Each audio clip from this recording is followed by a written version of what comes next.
Look across, turn to your right, that's all you gotta do, man. But at the same time, it's a game 1 to a game 2 adaptation. Band-aids are the best way to solve an issue. A wound does not heal over 20 minutes. So Graves, the final ban away there as Vici locks it in. And the first pick of Varus again, giving that to Jin Zhao, a killer last performance.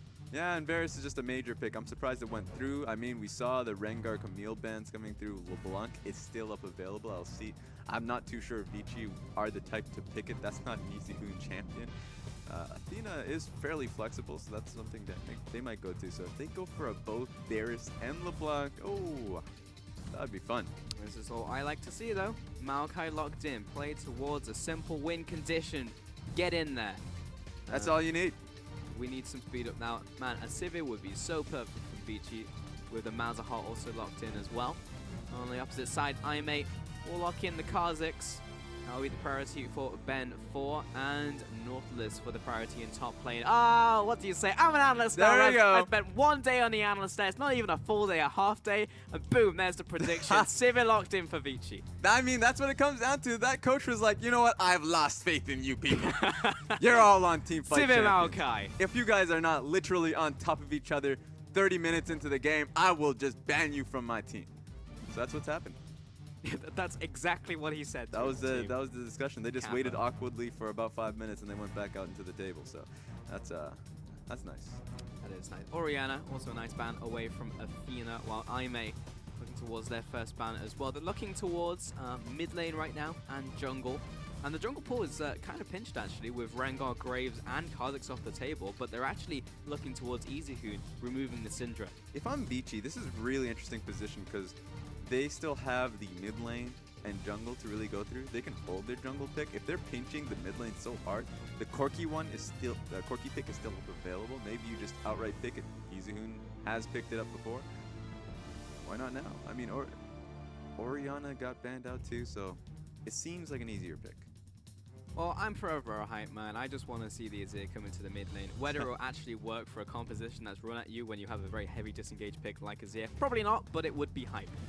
Tam Kench picked up, or rather banned away from Aimee here by Vici. We are looking towards their final ban. Could be a jungle pick. I don't even know what Bengi's going to pick at this stage. I guess Elise. Yeah, Bengi. Or Olaf. Yeah, Olaf, that's something that they could exactly, pick. Yeah, right with a oh, Sivir. they got banned. Take it away. I was just like, Bengi, you know, there's one pick Yeah. that you'll go towards. Yeah. Honestly, we haven't seen much in terms of Ivern, but that's a pick that he's gone towards in the past. Don't troll me. I'm not even gonna give it in. I'm not gonna look at it. I'm not gonna give it a look at that. Yeah, there we go, Ivern. No. So makes more sense. For sure. Allows many of these picks to get in range, a Maokai to get on those carries, Malzahar to get in range of the ultimate. So Ivern will come out once more. Did get nerf battered in 7-3, but he's still a pretty strong pick. LeBlanc, the pick that we didn't even think about in the first place, is being hovered. No, I said LeBlanc. All right, you said it. I said didn't think Athena, about it. yeah, okay. I wasn't listening, but we might see it. We still haven't really seen a standout performance in the LPL yet from a LeBlanc. We've seen what it can do on an international stage, but I just haven't really been impressed by LeBlanc players. And they're saying, we don't trust Athena, block in the Rise, bring it to EasyHoon in the mid lane. That's the reason. The Rise is 100% the reason, because from week 1, every other region was picking up LeBlanc whenever it was left through. We saw a little bit of that with Rookie picking up when he saw it, but teams are just really comfortable with Rise into LeBlanc. When you get the Courage of the Colossus Rise, not only are you comfortable in the lane, sure, it's going to be a little bit difficult since LeBlanc can just out-push early. The problem just becomes, well, suddenly you just can't teamfight if you're LeBlanc. You get shut down completely. If he picks LeBlanc here, he's going up against a Malzahar, Maokai, even Ivern. You're getting shut down. Yeah. So that's too much of a risk, even though the champion has a lot of strength in the early game. So the Rise makes a lot of sense. It's also like good luck roaming and getting anything done. Who are you going to nuke? Nautilus? No, not going to happen. Kha'Zix not going to come in there.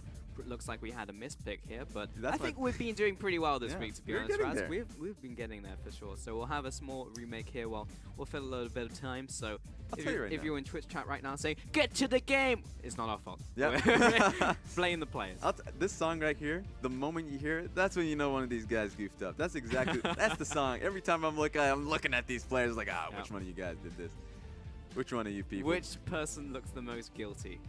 I mean, here's the problem with that question, is that Athena is the type of man to just always have the same face. He has that poker face at all times. Oh, that person's putting their sign in front of the other sign. That's straight rude. That is definitely What rude. about this fan etiquette coming in right here? There's got to be rules against Not that, only Raz. is it fan etiquette, he has McDonald's on it as well. So that I is know. definite product placement. Get away from that shot. You hear me? Okay, over to Vici. Sponsored by... No, I'm not going to go No, there. no, do it. Do it. Easy Hoon still looking very concerned.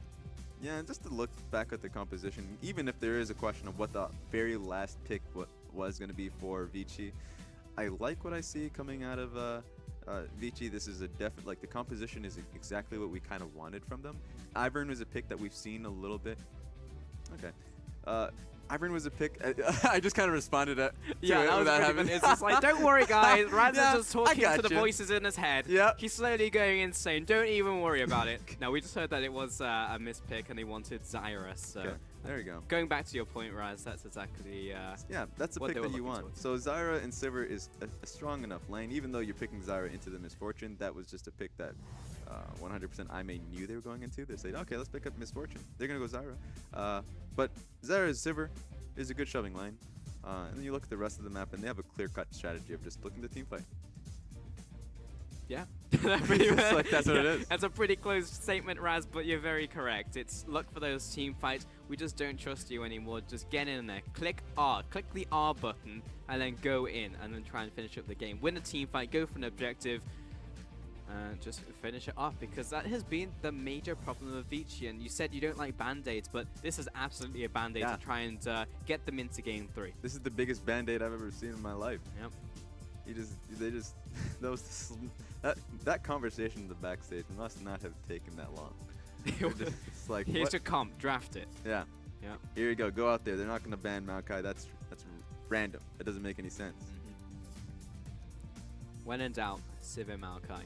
If you're a new team going into that flex queue and you're just like, we just don't have the team synergy, Sivir Maokai, and then put anything in there that runs at the opponent, and then you have a composition, and that's all you need to do. You can do average in your early laning phases, and Vici, let's be fair, they can have some really good laning phases, but as long as you get to the mid game on a near equal footing, you just click R and you go, and either you win or you lose. But it actually gives you a near enough a 50-50 where Vici were running at a 10-90, so it still gives them a tool to get back into the game and actually finish it off, which is the main thing. Yeah, and the focus on Sivir here, that's a pick that's been coming up a lot globally, and it's primarily a pick into Varus, where Varus, the guy is just a madman, which is, it really is. I'm surprised it's coming up so often here, not getting banned out. But the Varus pick is strong, and so Sivir does have Spell Shield, can just kind of, at the very least, can deal with it sometimes. Yeah. Not going to take too much damage. A lot of these picks have been picked for composition from Vici, so the early game will come into question, but I still have faith in them over IMA, where these two teams are very lopsided in the type of game that they're looking for. IMA, of course, the late game, you all saw it if you're watching game 1, what they can do with that late game, and Vici all about controlling the early game and riding at that momentum. And we're just going back into picks and bans, so it's going to be a bit of a Groundhog Day situation, folks, so bear with us, but hopefully we can lock in the Zyra this time. Yeah, this time. I think the Zyra is interesting, where the reason why it is because it does counteract a lot of the melee champions on the opposite end of the team. So when Vici is grouping up, you see the Nautilus that came through, Kha'Zix even. So it's really hard for the team I made to find a time to engage with Zyra, with full, ulti available, E available, able to just kind of disengage entirely. That's the worry here. Thankfully, IMA does have a bit of range on Misfortune, so if that situation ever comes across, Misfortune Varus can deal with that. But yeah, good team fight coming from Vici. At the same time, Benfor on Kha'Zix, so he has another champion which jumps in, but this time he is an out if he actually kills his target versus a Lee Sin or a Rengar. So maybe another feather in his cap in this game, but there's the Zyra on the side of IMA for the disengage.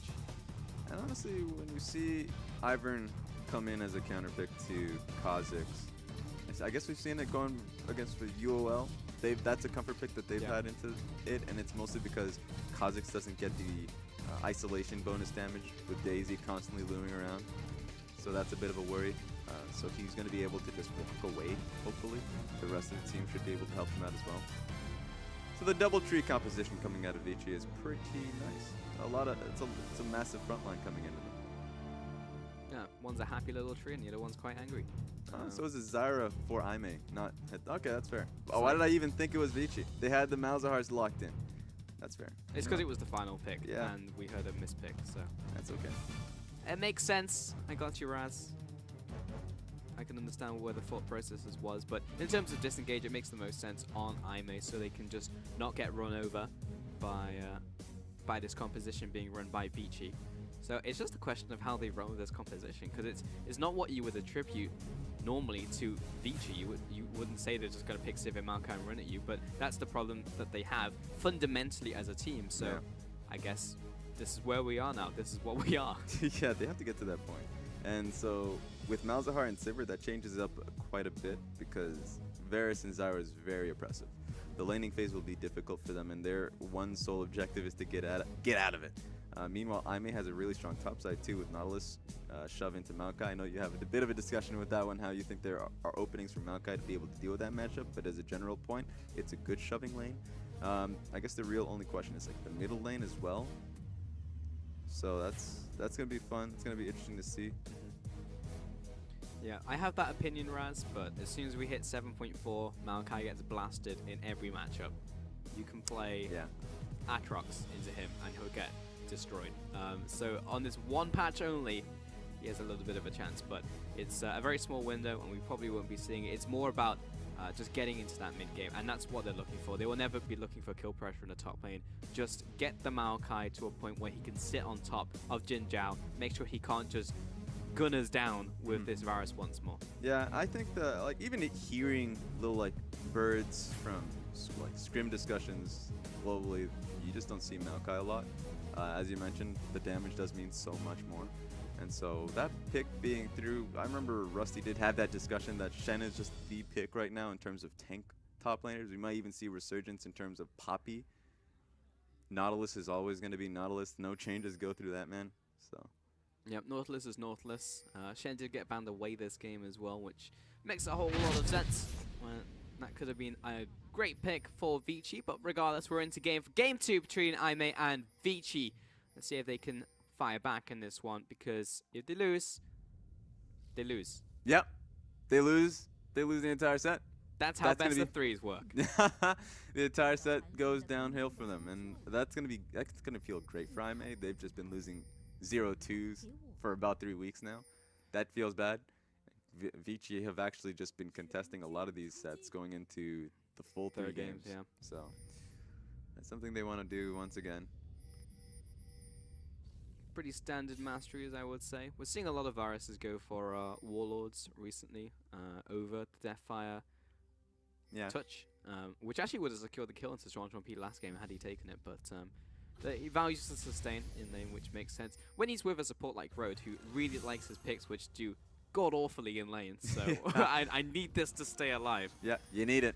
That's going to help you out quite a bit. Bengit going through his jungle. He'll place down a shrine at each one of these camps. So yeah, that's the nerf on... and he'll go back. That's the nerf on Daisy right there. I think it's the regeneration nerf as well, so that's the... Was that a little earlier on?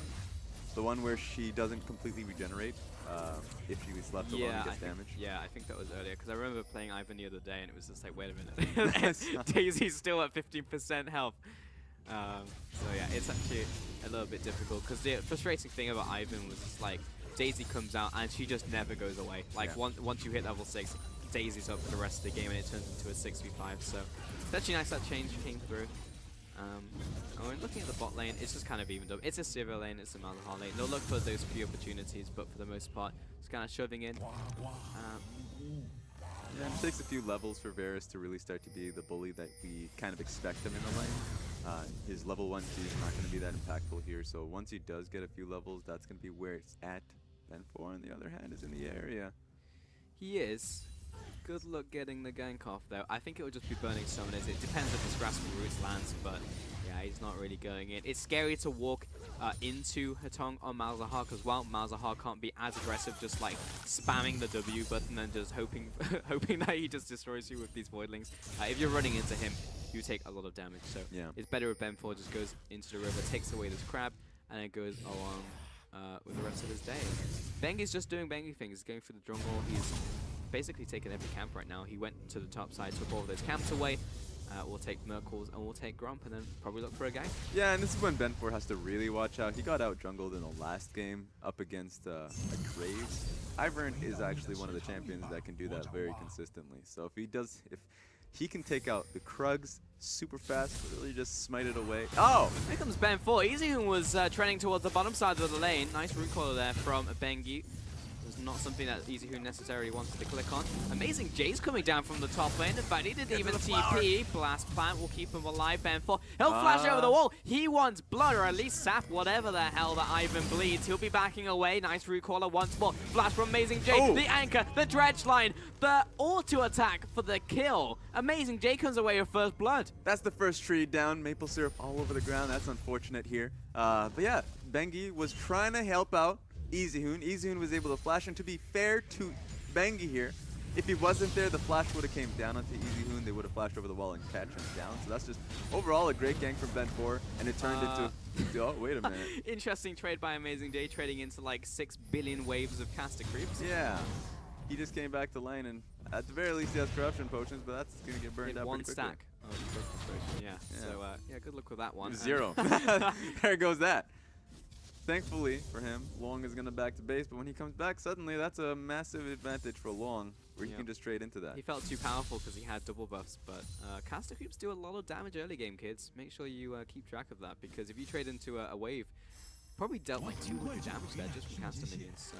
Yeah, and something to constantly keep in the back of your head is that caster creeps don't take aggro from minion. It's usually the melee ones, of course. Yeah. So you could even have situations where 2 waves comes in, you get like 2 waves of caster creeps. You never want to actually get into a position where you're constantly skirmishing into that. So here we go. Ben4 coming in once more. Great dredge line to flash away from Long. He's probably dead to right. Oh, Ben4 does not look for the dive. Lots of damage coming in from the arcane smash and the tower shot. So they'll decide to back away from this one. Long gets away with it by the skin of his teeth. Yeah, but that just means Amazing J is back reset in that scenario where essentially that was a really bad situation for him. But now that Long is chunked out in a lot of HP, he has to heal up through corruption potions. So Ben4 could just back away, and overall that would just be a great success at equalizing the lane. Bengi just chilling in top side. Wait out the shrine, so if Long does get dove, then he's there to react. Long could just hold the wave.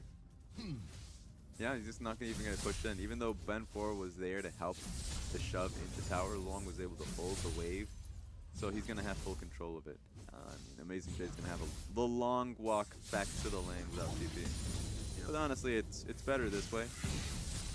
Especially since Ben4 backed away pretty early.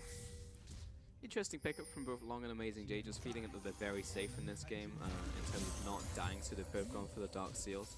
I feel like there's a lot of kill threats on both sides, especially when Long is the crux of this composition. But we're looking at mid lane right now. It's root caller lands from Athena, but they're turning around as Ben4 has now arrived. Both junglers level 4, but Bengi is very squishy. There's no Daisy to speak of, but Miasma will keep them away out of threat range, and Rose is on his way as well. So that aggression will fizzle out in the mid lane. But overall, this is a big success for Bengi. He's able to set up his own jungle camps. Krugs are set up for him.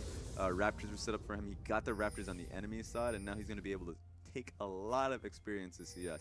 So for Ben4 to be able to pressure topside and equalize Amazing J's lane, he comes back and he doesn't have many camps to his name. So he's going to be, maybe Kha'Zix can get his own buffs, but he's actually looking to invade. He's on a ward. Uh-oh. Get that man. Smack him. Yeah. Didn't have any of his Void friends to help him out up against big scary Kha'Zix, who or eats him. Probably won't evolve from that one, but he's level 5. Bengi just tore through his topside jungle that he'd set up, so he's at level 6 right now, as Ben4 has only just hit level 5, so a full level advantage in the jungle once again. And Daisy will be coming up, so we'll be looking for more aggression.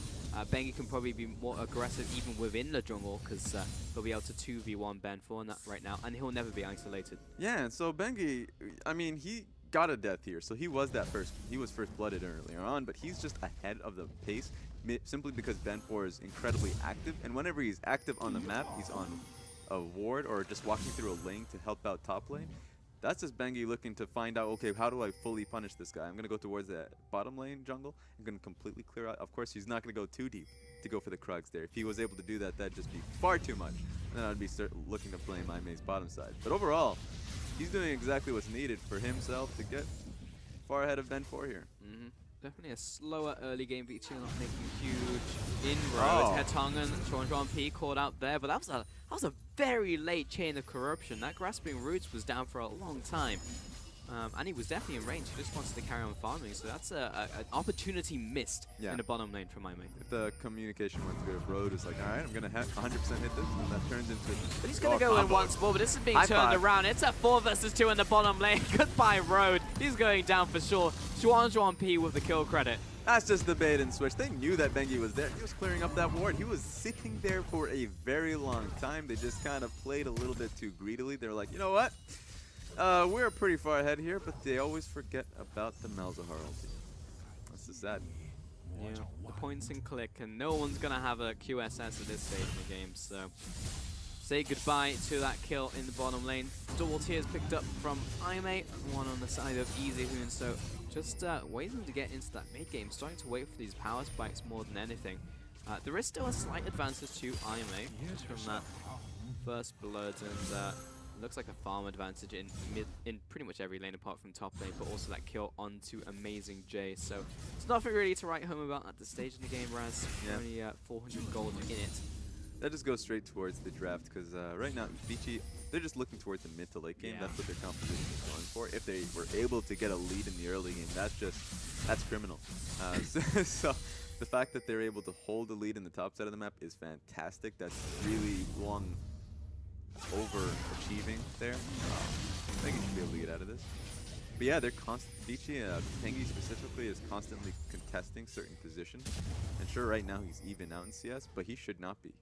That's a position where IMA should have been able to pressure their early game advantages in both the bottom lane and the top side of the map, but it's not looking good. Ben4 maintaining control over the bot side as he's got Zyra there to help him. Will also be heading down as well, but Vici will look for the advantages that they can. They just need to play smart at this stage so they can get to that mid game relatively unscathed. But this is not particularly smart from EasyHoon, as he'll go a little too far forwards. He does have Bengi there to flash away, but Amazing J's in from the top lane, and there's no escaping a depth charge. Long with the very late TP. He'll turn around onto Amazing J though, and he's not that tanky at this stage in the game. That was a wasted flash for certain. 201p will move on to Road, chasing him down. Long looking for the autos, but 201p will get the kill right there. Bentonian's one around onto Long. He'll flash away, and he's got the coverage from the brush once more. So advantage to Vici. 2 for 1 in Vici's favor, and honestly, it's because the two trees just don't fall. They can't. It's not happening. Luong and Bengi are far too tanky in that moment. They were able to burst down Amazing J. Road had to get out of there, but of course he went off to the right, was alone, so it was a very easy kill onto him as well. So overall, the TP didn't look too good for Vici, but they get a lot out of it. We're gonna see